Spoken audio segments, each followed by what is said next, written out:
You're staying with us tonight, the twin Mafia bosses told the Virgin Maid. Comment telling me what you thought of this story, giving it a score from 0 to 10, and let me know what city you're watching from. I really want to know if you liked my story, and I want to get to know you better. So subscribe to my channel to support my work. I'm counting on your help. The city of Chicago woke under a grey sky that promised rain, but Isabella Rossi had been up for hours. The alarm clock went off at 4 in the morning, like every day, and she got up without hesitation, accustomed to the routine that had repeated for 2 years. In the small room she shared with her mother, she dressed silently in the dark, choosing the same loose, shapeless clothes she wore to work. An old coat hid her curves, and she tied her brown hair into a tight bun, not bothering to look in the mirror. Beauty was a luxury she couldn't afford, not in the kind of work she did. The fogged-up mirror in the shared bathroom reflected a version of herself that Isabella barely recognized sometimes. At 24, she seemed to carry the weight of an extra decade on her shoulders. Her hands, always rough from cleaning products, trembled slightly as she secured the last strands of hair. There were dark circles under her eyes, silent witnesses to sleepless nights worrying about bills, about her mother's health deteriorating day by day, about Michael's future, which seemed increasingly distant. She allowed herself a moment of weakness, leaning her hands on the stained sink, taking a deep breath. The hospital bill had arrived yesterday. $3,000 she didn't have, that she didn't know where to get. Her salary as a cleaning lady barely covered rent and basic food. Michael was saving every penny from his community college scholarship to help, but Isabella refused his money. He needed to study. He needed a chance to get out of this life. At least one of them had to make it. Before leaving, Isabella went into the next room where her mother slept. Elena Rossi breathed with difficulty, the cancer advancing despite the treatment that consumed all the money Isabella managed to gather. She adjusted the blanket over her mother's fragile body and left a note by the bed, as she always did, with instructions about the medicines and words of encouragement she knew her mother needed to read. Michael, her 19-year-old brother, was still asleep on the tiny living room sofa, his college textbooks scattered around him like a promise of a better future. Isabella paused for a moment, watching her brother sleep, his face still young and innocent despite everything they had been through. He had grown up too fast, matured too soon, taking on responsibilities he shouldn't have had to carry. She remembered him at 10 when their father abandoned them, how he had held her hand and promised he would always take care of the family, as if a boy could make such a promise, as if she should have let him. The journey to the Gold Coast was a 3-hour trek that Isabella knew by heart. 2 crowded buses, a transfer on the packed L train, and a final 15-minute walk to the Costello mansion. During the trip, she kept her eyes down, headphones in her ears even without music playing, an invisible barrier against the world. She used this time to plan her day, mentally organizing the tasks she needed to complete before 3 in the afternoon, when her shift usually ended and the journey back home began. The first bus was always packed with workers like her, people who woke up before the sun to serve in the city's affluent neighborhoods. Isabella recognized some faces, but never talked. Talking meant making friends, and friends asked questions. Questions about where she worked, for whom, what she saw. And Isabella had learned over the past 2 years that some questions were dangerous to answer. She watched the city transform through the fogged bus window. The simple houses of her neighborhood gradually gave way to taller buildings, cleaner streets, more expensive cars. It was like crossing different worlds, separated only by miles, but as distant as parallel universes. Isabella sometimes wondered what her life would be if she had been born on the other side of this invisible divide. If she would have studied in private schools, worried only about exams and friends, not about bills and survival. The Costello mansion was a fortress of marble and glass hidden behind high walls and security cameras. Isabella knew the code for the service gate. knew exactly where to step to avoid the motion sensors that weren't deactivated during the day, and had her own key to the service entrance. For 2 years, she had made herself invisible in that place, a shadow that cleaned, organized, and disappeared before the homeowners returned from their nightly business. She knew who the Costello brothers were. It was impossible not to know, even avoiding gossip and keeping her head down. The other staff whispered about Dante and Luca in tones of fear and admiration. They told stories about men who disappeared after tense meetings, about deals no one questioned, about the power the twins wielded over parts of the city the police pretended not to see. Isabella listened without commenting, cleaned suspicious stains from expensive carpets without asking questions, and had learned long ago that survival meant not seeing, not hearing, and definitely not speaking. Maria, the head housekeeper, had warned Isabella on her first day. "You clean, you leave, you forget everything you saw here, understood? These men don't play, they're dangerous. But they pay well and take care of those who are loyal. Be invisible, be mute, and you'll be fine." Isabella had taken the advice to heart. For 2 years, she had been exactly that, invisible and mute. On that specific Tuesday, everything seemed normal when Isabella arrived at the mansion at 7 in the morning. The house was quiet as always, the brothers still sleeping after arriving in the early hours. She started her routine on the ground floor, cleaning the living room where she found whiskey glasses and full ashtrays, evidence of a meeting that had stretched into the night. Everything was normal until she entered the office and saw the state of the room. There was blood. Not much, but enough to stain the Persian rug and splatter on the mahogany wall. Overturned chairs, scattered papers, and the acrid smell of recent violence in the air. Isabella stood paralyzed in the doorway for a moment, her stomach churning, before forcing her feet to move. She had cleaned scenes like this before, though not many, and had learned not to think about what had happened. Thinking was dangerous. Thinking made you imagine things, connect dots that were better left unconnected. Her hands trembled as she filled the bucket with water and special products she learned to use for this type of situation. Cold water, not hot, so as not to set the blood proteins. Hydrogen peroxide first, then the enzymatic detergent. Circular motions, from the outside to the center of the stain. It was almost mechanical now, a procedure she had repeated enough times not to need much thought. But today was different. There was more blood than usual, and the way it was scattered suggested a struggle, resistance. Isabella forced herself not to visualize what had happened, but images came involuntarily. A man being held, fists flying, maybe a weapon. She squeezed her eyes shut, took a deep breath, and kept cleaning. She was on her knees, scrubbing the blood from the rug with special products she found under the sink, when she heard voices approaching. Her first instinct was to hide, but there was no time. The office door opened, and Isabella found herself face to face with Dante Costello for the first time in 2 years. He was taller than she imagined, over 6 feet of muscle and intimidating presence. He wore an impeccable black suit, even though it was so early, his dark hair perfectly styled, and his eyes were the color of strong coffee, cold and calculating as they assessed her. Behind him was Luca, identical in appearance but completely different in energy. Where Dante was cold, Luca was pure, contained fire, his eyes the same dark shade, but burning with an intensity that made the air around him seem to vibrate. The silence stretched for long seconds as Dante studied her. Isabella remained kneeling, her eyes meeting his without looking away, even though every instinct screamed for her to bow, to hide, to disappear. She knew this moment would define everything. Showing fear now would be fatal.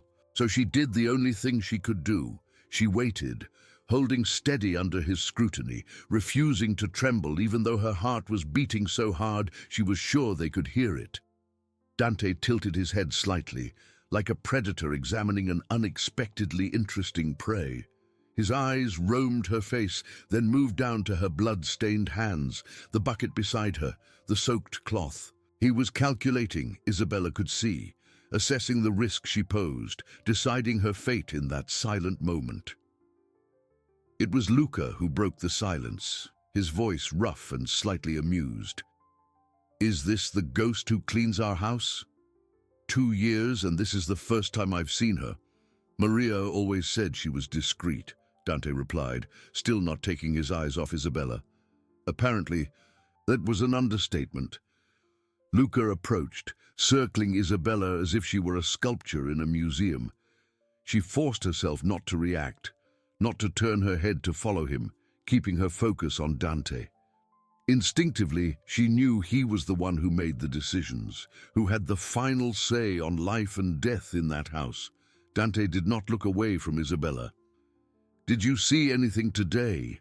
His voice was soft, almost gentle, but there was steel beneath the words. Isabella swallowed hard, calculating quickly. Lying would be stupid. They knew she was cleaning blood. "Only what I need to clean, nothing more." "Clever," Dante murmured, taking a step into the room. "But that's not what I asked. Did you hear anything?" And then Isabella realized her mistake. She had arrived earlier than usual, woken by a persistent insomnia caused by worry over her mother's latest medical bills. She had started cleaning before 7, more than an hour before her usual time. She must have heard part of the meeting, at least the final moments. The truth was she had raised voices, an argument in Italian she didn't fully understand, the sound of something heavy hitting the wall. And then, while hiding in the kitchen waiting for the silence to return, she heard the brothers talking. Words like betrayal, blood, family, and the mention of a name she immediately forced her mind to forget, but admitting that was signing her death warrant. Isabella had learned on the streets of her neighborhood that sometimes the right lie was safer than the dangerous truth. "I listen to music while I work," Isabella said, the lie slipping easily from her lips. "Headphones. I don't hear anything but my own tasks." Luca laughed, a low, dangerous sound. "She's lying, Dante. Look at the way the vein in her neck is pulsing." She heard. Isabella slowly stood up, dropping the cloth she was holding and facing Luca directly. "And what if I did? I'm still here cleaning up blood instead of running to the cops. Doesn't that count for anything?" The room fell dangerously silent. Dante exchanged a look with his brother, a silent communication that only twins share. Then he turned back to Isabella, and for the first time, she saw something besides coldness in his eyes. Curiosity, interest, maybe even respect. "Courage or stupidity?" Dante asked, his voice soft but laden with danger. "I'm still deciding which." "Pragmatism," Isabella replied, surprising herself with the firmness in her voice. "I need this job. I can't afford to have moral principles when my mother is dying of cancer and my brother needs to study. So yes, I clean up blood. Yes, I hear things I probably shouldn't. But I also know when to shut up and move on." Luca whistled softly. "This one's got a backbone. I like that." "What's your name?" Dante asked. "Isabella Rossi."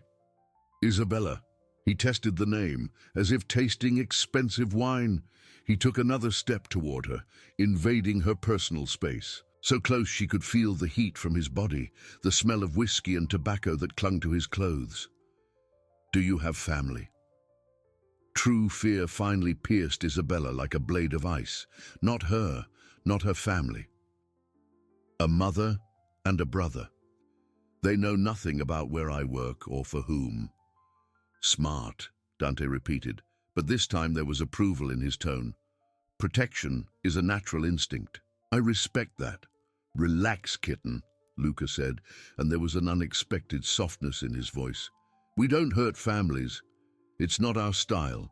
We're not monsters, just men doing what needs to be done in a world that doesn't allow for kindness." There was something in the way Luca spoke that made Isabella really look at him for the first time. Beneath the mask of violence and danger, she saw weariness. She saw a man who carried too much weight, who had made choices he couldn't undo. She saw, strangely, a reflection of herself. Dante continued to watch Isabella with that unnerving intensity. You've worked here for 2 years. Never caused problems, never asked questions. My housekeeper says you're the best employee she's ever had. Punctual, discreet, efficient. I need the job, Isabella answered simply. My mother is sick, cancer. The treatment is expensive, and insurance doesn't cover everything she needs. Every day that passes without proper treatment is one less day I have with her. And yet, you risk everything by talking back to us instead of bowing your head and begging for your life. Dante tilted his head, genuinely intrigued. Why? Isabella took a deep breath, deciding to lay all her cards on the table. If she was going to die, it would be as herself. Because begging wouldn't have changed anything if you had already decided to kill me. And if you hadn't, it would be a waste of everyone's time, including mine, because I still have 3 floors to clean and a list of prescriptions to pick up before I go home tonight. The silence that followed was broken by the sound of Luca's laughter, genuine and surprised. He looked at his brother with something like admiration. I like her, Dante. She's got fire. We don't see that every day. Dante didn't smile, but Isabella saw the corners of his mouth twitch slightly. Sit down, Isabella. We need to talk about your future here. Isabella hesitated. Sitting meant accepting the invitation to enter their world in a way that leaving now would not allow. It meant crossing a line she had carefully avoided for 2 years. But looking at the 2 men in front of her, seeing the opportunity in the subtext of the danger, she made the decision that would change everything. She sat. What followed was a conversation that completely changed Isabella's life. Dante explained in carefully chosen terms that the Costello family needed someone trustworthy inside the house, someone who could manage not just the cleaning but all aspects of the mansion, someone who would live there, be available whenever needed, and in return receive a salary that would make her financial problems disappear. Basically, you want to buy me, Isabella said, her voice flat but not accusatory. It was just an observation of fact. We want to invest in someone trustworthy, Dante corrected. There's a difference. Buying implies ownership. We're offering a partnership, reciprocal loyalty. Luca settled on the edge of the desk, his eyes never leaving Isabella's face. Look, I'll be direct. Our business requires absolute discretion. People come in and out of this house. Meetings happen. Things are discussed that can't leak. Maria is loyal, but she's getting old, wants to retire. We need someone young, smart, and with real reasons to keep their mouth shut. And you, Dante continued, demonstrated today that you have all those qualities. More importantly, you have something to lose. A family that depends on you. That makes you trustworthy in a way that money alone could never guarantee. A salary of how much? Isabella asked directly, refusing to accept vague promises. Dante named a figure that was 5 times what she currently earned, per month. Isabella felt her stomach flip, not from fear, but from dangerous hope. With that money, her mother could have the proper treatment. Michael could focus entirely on his studies without worrying about work. They could breathe for the first time in years. And what exactly do you expect from me for this money? She asked, forcing her voice to remain steady. Because I clean houses, but I don't do other things. If you're expecting something beyond managing the house, the answer is no. Luca laughed, but it was a sound of genuine respect. She thinks we want her as a mistress. Dante, she really doesn't know who we are. We don't need to pay for female companionship, Isabella, Dante said dryly. What we expect is absolute loyalty, total discretion. You will see things, you will hear things. None of it can leave this house ever, under any circumstances. And if the police question me, you know nothing, Luca answered immediately. You take care of the house, not the business. We will have lawyers who will prepare you for any scenario. But honestly, if we get to the point of the police questioning you, we all have bigger problems." Isabella looked between the two men, her brain working quickly. It was a Faustian bargain, she knew, selling her soul, or at least her conscience, in exchange for financial security. But when she thought of her mother's shrunken face, of the way Michael was always tired from working and studying simultaneously, the decision became clearer. "Absolute loyalty," Dante repeated, "total discretion, and your presence here in this house as part of our family." "I'm not part of your family," Isabella said carefully. "I'm an employee, let's be clear about that." "Not anymore," Luca intervened, moving closer and sitting on the edge of the desk, his eyes fixed on her with an intensity that made her skin tingle. "Employees come and go. Family is forever. And you, Isabella Rossi, just became our responsibility. Which means your mother, your brother, they are too." "What does that mean exactly?" Isabella asked, suspicion tinging her voice. Dante stood and went to the window, looking out at the impeccably manicured garden. When he spoke, his voice was thoughtful.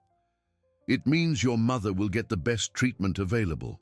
Private doctors, a private hospital, everything she needs. It means your brother will get a first-rate education, and when it's time for university, he won't have to worry about tuition or costs." "Why?" Isabella whispered, tears threatening to fall for the first time. "Why would you do that?" It was Luca who answered, his voice surprisingly gentle. "Because taking care of what's ours is how we were raised. Our father may have been many things, but he taught us that power without protection is tyranny. You are choosing to enter our world. That makes you our responsibility, and we take responsibility very seriously." The first few days as the Costello brothers' private housekeeper were a roller coaster of adjustments and discoveries. Isabella moved into a room on the second floor of the mansion, a space that was larger than the entire apartment where she lived with her mother and brother.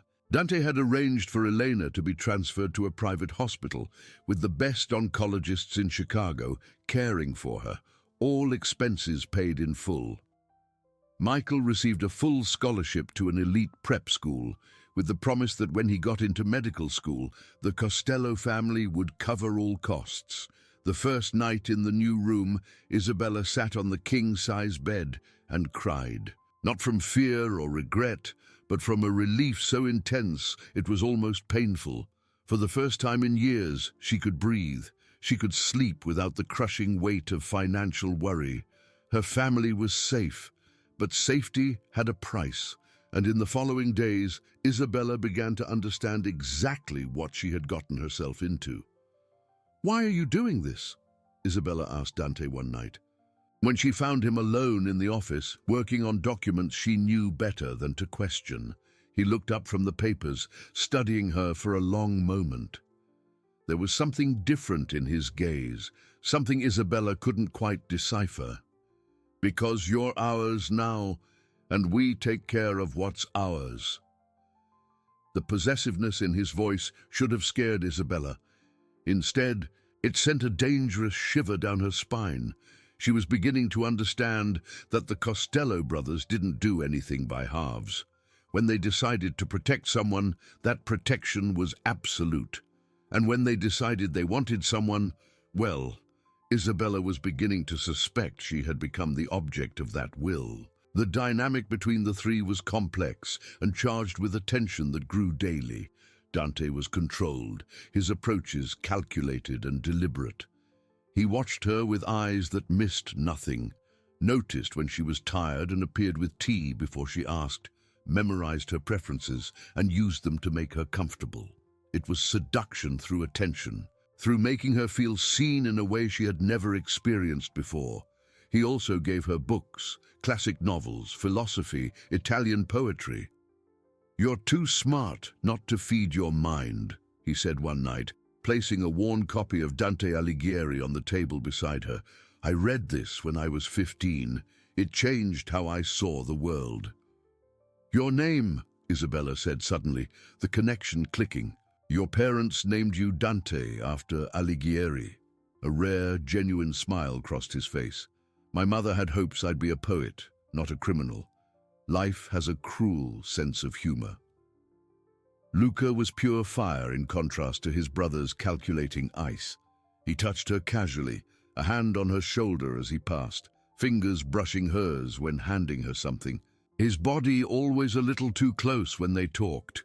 He made her laugh with sarcastic comments about their business, included her in conversations about their day in a way Dante didn't, treating her as an equal rather than a protected ward. One afternoon, Luca found her in the library, struggling with a book in Italian that Dante had given her. He sat next to her, so close their shoulders touched, and began to translate, his voice low and hypnotic as he brought the words on the page to life. "You read Italian?" Isabella asked, surprised. "We're Italian, kitten," Luca smiled. "Well, Italian-American.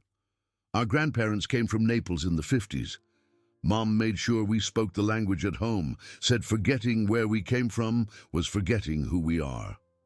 "Where is your mother now?" "Me." The smile vanished from Luca's face.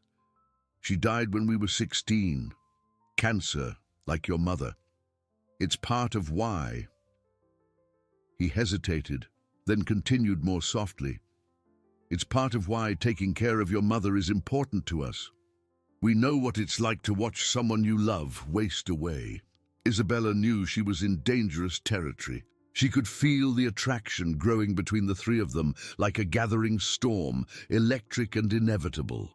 There were moments when she caught Dante looking at her with a hunger in his eyes that made her body respond in ways she couldn't control.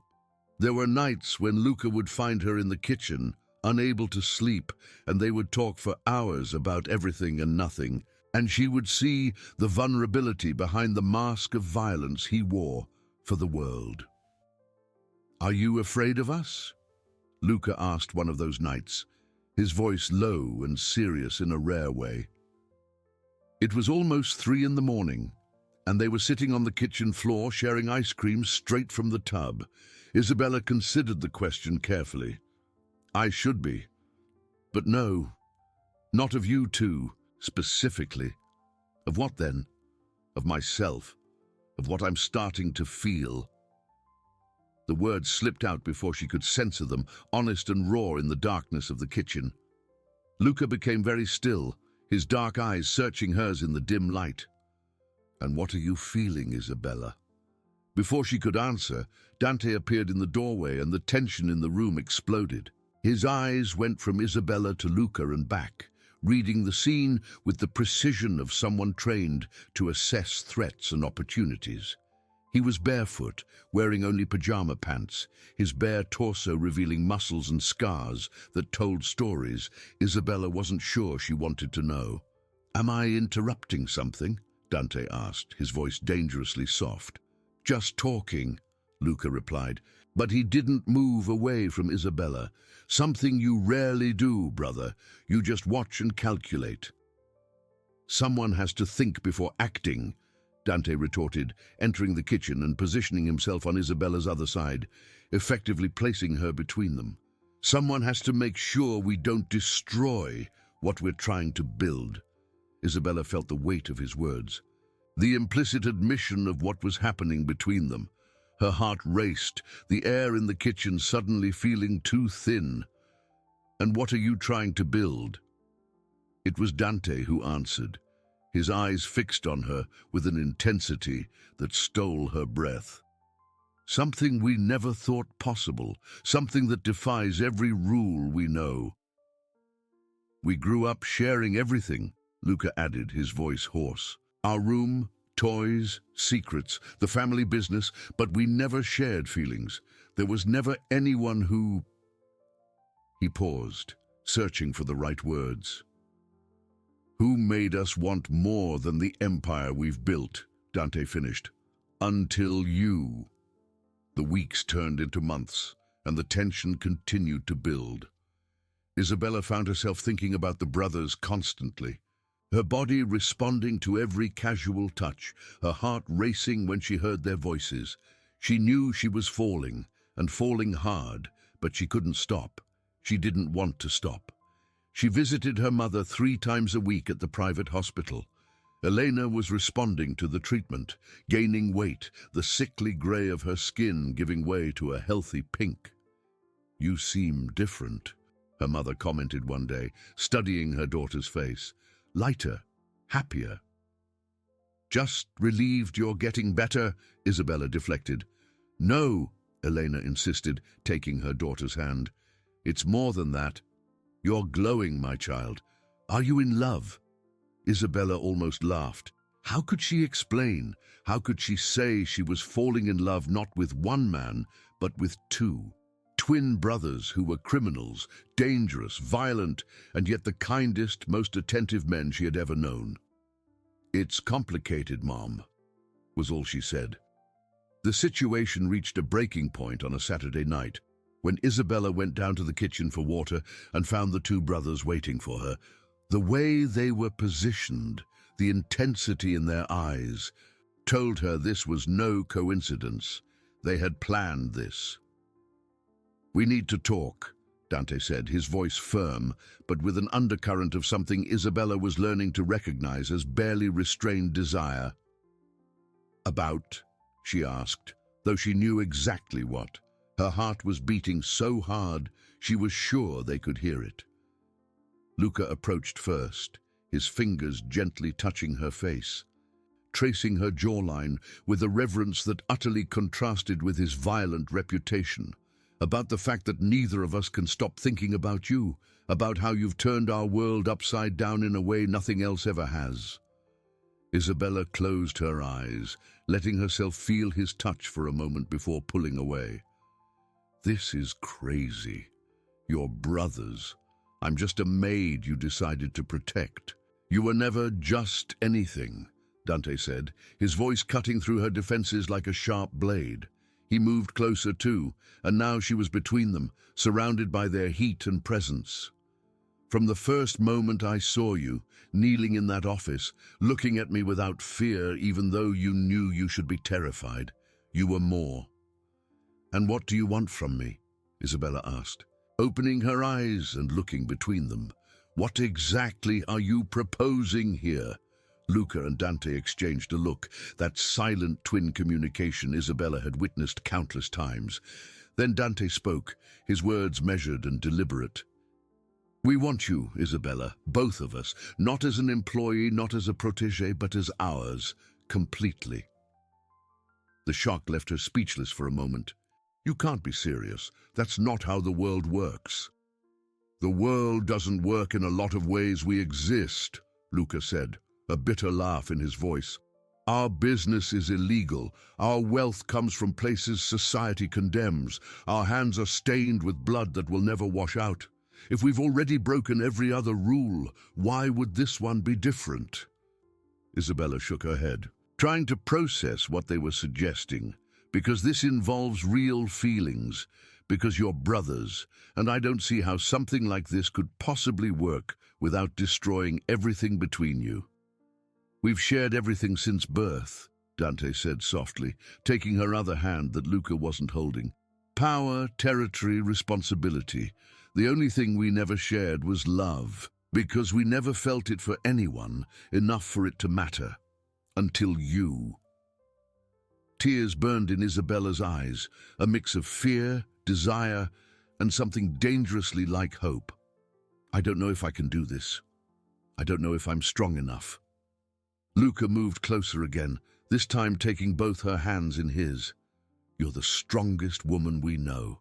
You've survived things that would break most people. You face us down every day without flinching. If anyone can make this work, it's you." Isabella looked between the 2 men who had become her entire world in the past few weeks. Dante, with his quiet strength and sharp intelligence, Luca, with his fierce passion and unwavering loyalty. She could feel love growing inside her for both of them, different but equally intense, and the thought of choosing between them was unthinkable. "Give me time," she finally whispered. "I need to think about this. I need to be sure I'm not confusing gratitude with something deeper." All the time you need, Dante agreed, but his eyes said he already knew what her answer would be. He always could read people better than anyone. The following weeks were sweet torture. The brothers didn't press, but their presence was constant, their attentions divided equally between the dangerous business they conducted and making Isabella feel cherished in ways she had never imagined. Dante would appear with books he knew she'd love, organize intimate dinners where they'd talk about philosophy and art until the early hours. Luca would take her driving in his car collection, teaching her to feel the power of the engine and the freedom of speed, opening up parts of himself he kept hidden from the rest of the world.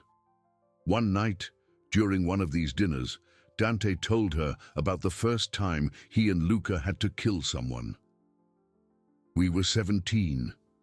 A man broke into our house, trying to kidnap our mother for ransom. Our father was out, and it was just the two of us and her." "What happened?" Isabella asked softly. "Luca didn't hesitate," Dante said, his eyes distant with the memory. "He took our father's gun and shot him, straight in the chest. I froze. I overthought it like I always do. If Luca had waited for me to make a decision, our mother would be dead. And you carry that with you," Isabella observed, "the guilt of hesitating." Dante looked at her with surprise. "How do you know?" "Because I see you, Dante, the way you calculate every move, as if you're always trying to compensate for that moment of weakness. But hesitation isn't weakness. It's humanity. It's having a conscience." Something shifted in his face at that moment, a vulnerability she had never seen before. "You see us," he said softly. "Truly, not just what we do or the power we have. You see who we are underneath it all. I see two men trying to survive in a world that forced them to be hard," Isabella replied. "But I also see kindness, loyalty, a love you're afraid to show because you think it's a weakness." Isabella's decision was forced abruptly when the violence the brothers so carefully kept from her invaded her life directly. A rival organization, discovering she had become important to the Costellos, decided to use her as leverage. Michael was kidnapped on a Thursday afternoon, snatched from in front of his school and taken somewhere the security cameras didn't reach. Isabella found out when she got a call on her cell, a distorted voice saying she had 48 hours to convince the Costello brothers to give up a specific territory or her brother would die. She collapsed, the phone slipping from her trembling hands, and it was Luca who found her on her bedroom floor, sobbing uncontrollably. "Michael," she managed to say through her tears. "They took Michael. Oh God, they took my brother." Luca pulled her into his arms, holding her as she shook. "Breathe, kitten. Tell me everything. Slowly." With trembling hands, Isabella retrieved her phone and showed him the unknown number. Luca immediately called for Dante, who appeared less than a minute later, his face a mask of controlled fury. What followed was a demonstration of the true power the Costello brothers wielded. Dante made calls, his voice cold and deadly as he mobilized every resource at his disposal. Luca held Isabella while she trembled, whispering promises of revenge and protection. In less than 6 hours, they had located the place where Michael was being held. In less than 12, the place was surrounded. "Who are these people?" Isabella asked, watching from the office window as armed men arrived at the mansion one by one, all awaiting Dante's orders. "The Falcones," Dante answered, his voice thick with hatred. "A rival family. They're trying to pressure us to give up the southern ports. They think taking your brother will make us weak." "And will it?" Isabella asked, turning to face him. Dante looked at her, and in that moment, Isabella saw the true monster he could be. His eyes were empty, cold, deadly. "It will show them exactly how dangerous it is to mess with what's ours. When we're done, the Falcones will wish they'd never heard the name Costello." "I'm going with you," Isabella declared, her voice firm despite the fear consuming her. "Absolutely not," Dante said immediately. "You stay here where it's safe." He's my brother. I'm going. Isabella crossed her arms, prepared to fight. It was Luca who put a hand on his brother's shoulder, a rare, calming gesture from him. Let her come. If it were one of us in there, the other would be moving heaven and earth. She deserves to be there. Besides, he looked at Isabella with approval, she needs to see what we're capable of. If she's going to be part of this life, she needs to know the whole truth.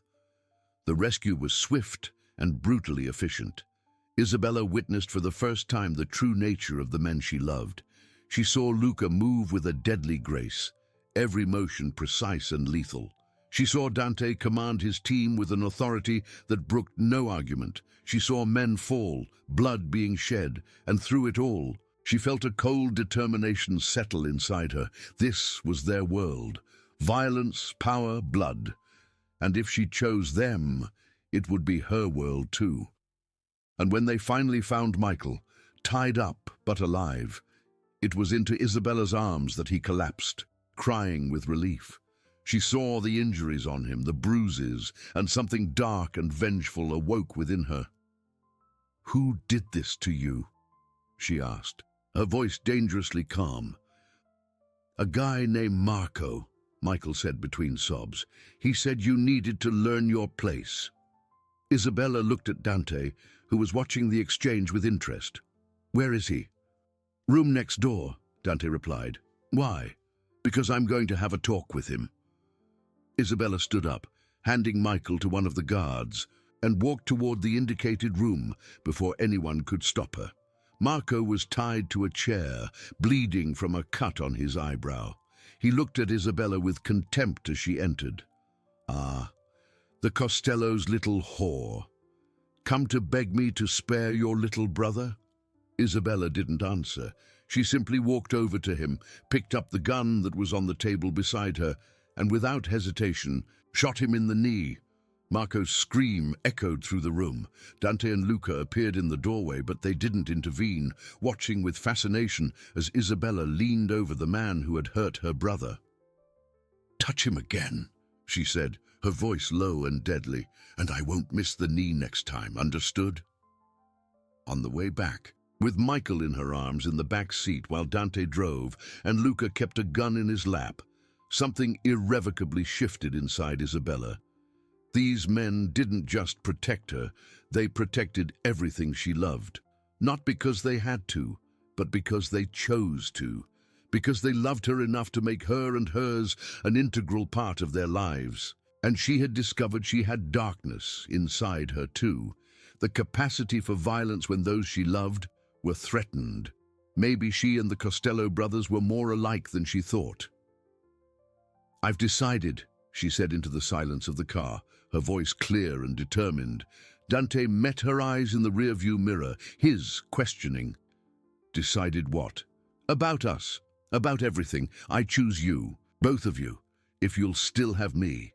The car nearly swerved. Luca spun around in his seat, his eyes searching hers with an intensity that stole her breath. "Are you sure? Because once you're ours, Isabella, it's forever. We don't let go of what's ours." "I know, and that's exactly what I want, forever with both of you." The celebration of that decision had to wait until Michael was safe and recovering. Dante arranged for him and Elena to be moved to a safe house, protected 24/7 by security who answered only to him. It was only when Isabella was sure her family was safe that she finally allowed the walls she had built around her heart to crumble completely. The first night the three of them spent together was a revelation of intimacy and passion Isabella had never imagined possible. Dante was controlled even in the heat of the moment, attentive to her every breath, every sigh, making sure she was comfortable and willing before proceeding. Luca was pure passion, his hands and mouth exploring every inch of her skin with a reverence that contrasted with his explosive nature.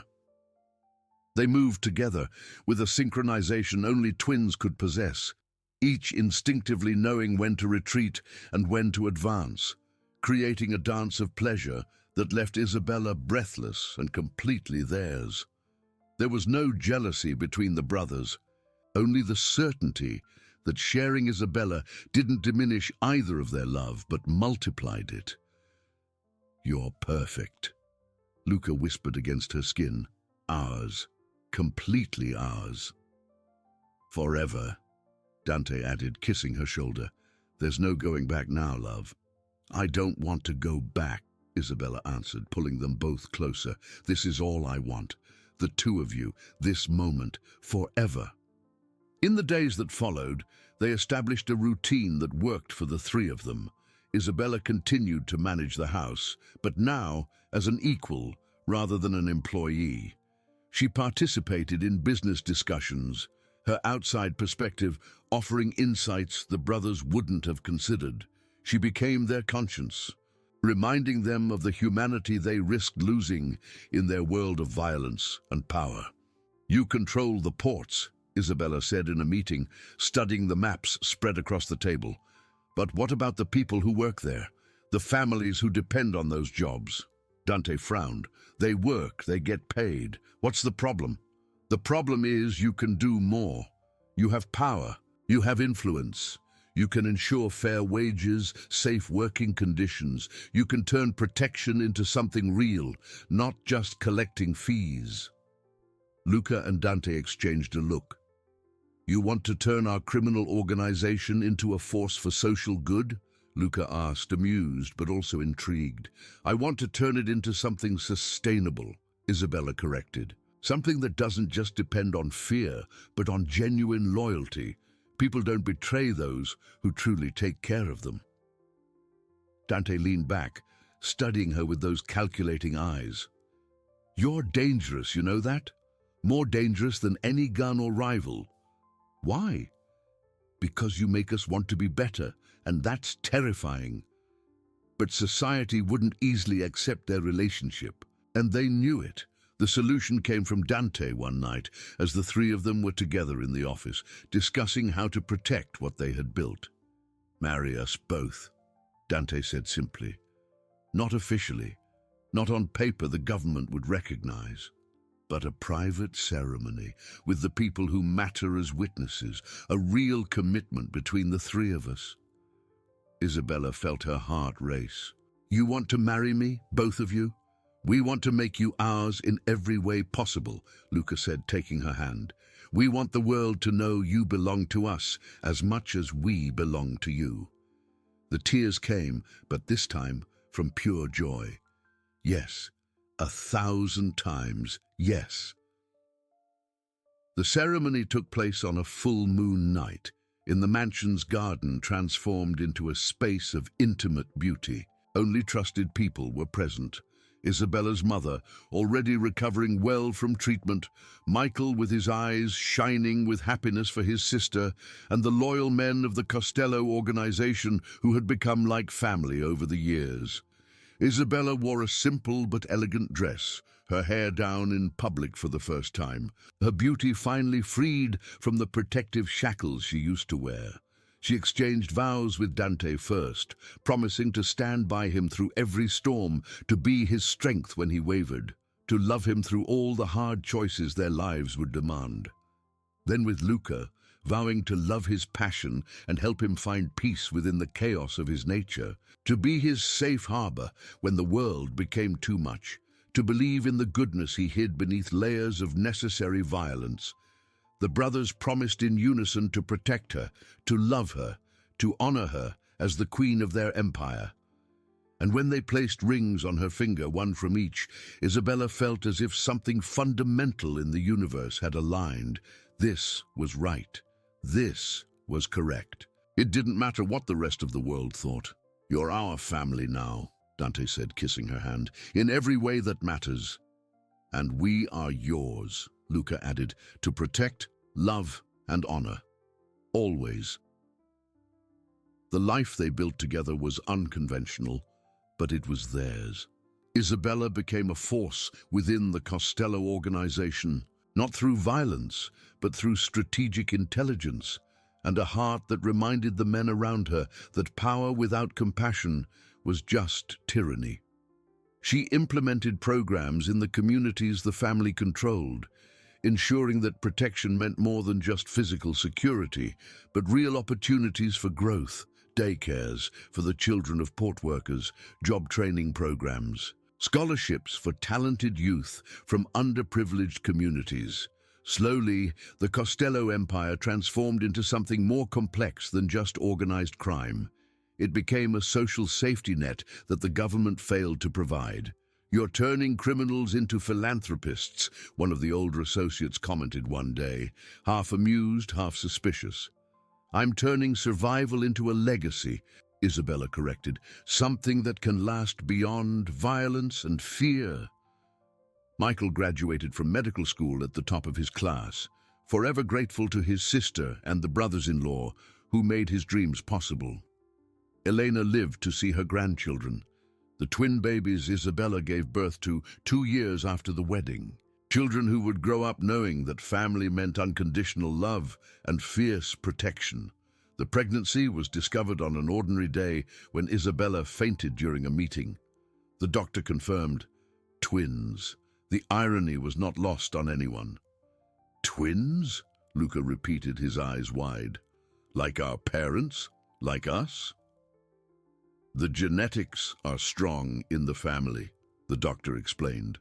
"And considering both of you gentlemen—" He stopped, suddenly realizing the complexity of the situation. Dante just smiled, a predatory grin that made the doctor back away. "Considering we are both the fathers, that won't be a problem, will it?" No, sir," the doctor stammered. "Congratulations to you both."